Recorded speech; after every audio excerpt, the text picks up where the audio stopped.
করছেন এই মরুভূমির মাঝখানে এটা কল্পনা করা যায়?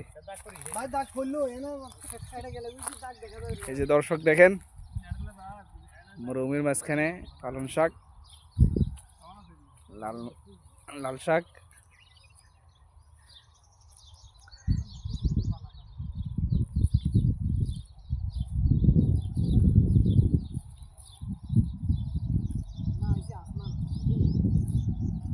আমরা আসছি আজকে শারজাতে, শারজা এয়ারপোর্টের পাশে।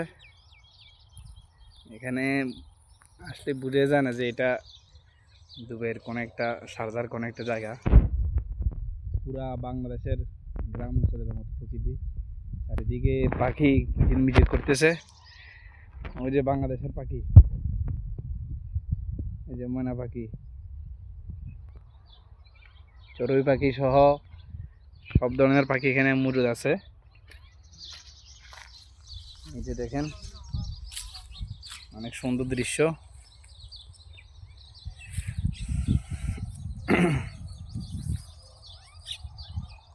এই যে আমাদের বাংলাদেশি কৃষকরা এখানে কাজকর্ম করে, পুরা বাংলাদেশের সিস্টেম। এই যে কৃষক ওখানে কাজকর্ম করছে।